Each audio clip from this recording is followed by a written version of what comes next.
way though. I call these devil wears Prada oils. Shiny on the outside and absolute evil when it comes inside your body. And the worst part is they're everywhere. If you want to know how to heal your body with food, you cannot skip this video.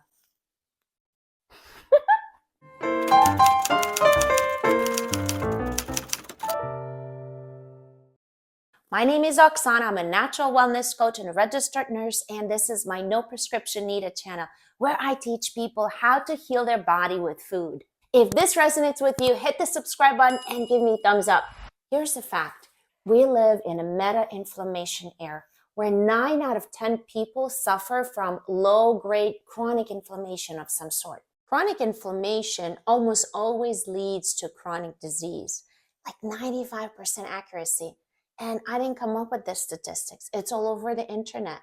Therefore, the main focus when trying to heal our body should not be on a recipe per se, but rather the choice of good quality healing ingredients. We want to make food choices that are anti-inflammatory. Remember, away from inflammation, not pro-inflammatory, feeding inflammation. Back to the cooking oils. When it comes to determining whether a particular cooking oil is good or bad for you, the only thing that matters is whether these oils were bottled in the natural or engineered form. That's it. The number one reason I want to talk about cooking oils today is because thousands of products, common food products, contain them. Right away, I want you to forget about saturated and unsaturated fats. Too scientific, too confusing, because this simply identifies the structure of a molecule, which we will not be concerned about it here unless you wanted to major in organic chemistry. All I want you to know is this. There are many healthy saturated fats, like in coconut oil, for example, and many unhealthy unsaturated fats, like in highly marketed healthy oils that we're going to talk about in this video. It is not the shape of the fat molecule that makes it poisonous, but rather an engineering process, a human touch that turns it into a harmful oil. Let's look at real-life example, a highly marketed, healthy canola oil. A perfect example of a man-made devil dressed into Prada. Here's why. Stick around to the end to get a complete list of the killer oils. Back to canola oil. Canola is a brand name oil engineered from rape seeds, not suitable for human consumption. The name comes from CA, stands for Canada, Ola stands for oil. It was engineered during early 70s when people went crazy about everything cholesterol-free. It disrupted the industry because it was cheap, neutral in flavor, and of course, cholesterol-free. It was almost too good to be true. And of course, it was picked up by the restaurants, companies, anyone who wanted to save lots of money.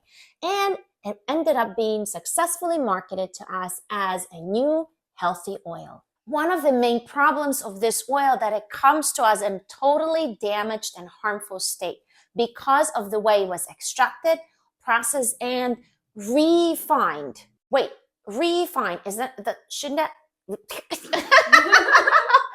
shouldn't refine mean something that something is made more fine or better? Kind of makes no sense. The first big damaging factor is heat. The second one is the solvent it is used to extract the oil. Heating distorts healthy omega-3 fatty oils and turns them into trans oils. And this is true for all oils. It is just that the damaging point, the heating point, is different for every oil. Trans fats clog up our arteries and lower good cholesterol. Then we have the solvent that is used to extract the oils, hexane. And it is true for all oils, not just for all refined oils, not just for canola. It is said that after refining process, hexane is removed. But if you look up how toxic and dangerous it is to our body, I have high doubts it can be completely removed. The damaged fatty acids in canola oil and similarly manufactured oil have been found to destroy nervous system, cause degenerative heart disease, GI problem, constipation, diabetes, chronic inflammation, cancer. Should I say more? And if you opt out for fast food eating, you subject yourself to something called RHCO, repeatedly heated cooking oil, which is basically the initial harm multiplied. like 100 times. Let me explain how exactly these killer oils work inside our body. Here's your cell. It has a flexible fluid membrane which allows for the cell to accept glucose from the blood inside a cell easily for energy production. One of the important components that make the membrane so responsive to glucose are healthy fatty acids. When we eat things high in damaged fatty oils, such as found in refined cooking oils, these healthy fatty acids are gradually replaced by trans fatty acids, which make the cell membrane rigid and much less responsive to the outside glucose. As a result, your blood sugar rises, your pancreas now thinks more insulin is needed. By the way, insulin is an Uber driver for your glucose to bring the glucose inside of a cell. If too much sugar is constantly circulating in your blood, your insulin levels are also chronically elevated.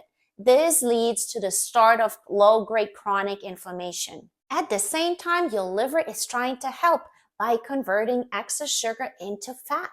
This is how people get fatty liver and belly fat. If nothing is changing, and because your cells are continuing to be deficient in glucose, your body is experiencing low cellular energy fatigue. Sad results: mood swings, hormone disbalances, diabetes, insulin resistance, chronic fatigue, chronic disease, all caused by one prevailing food choice. Here's a list of cooking oils that are killing us slowly: canola, cottonseed, soy, sunflower, safflower, vegetable, margarine, peanut, and corn. I challenge you to start looking at the ingredients of the products you buy.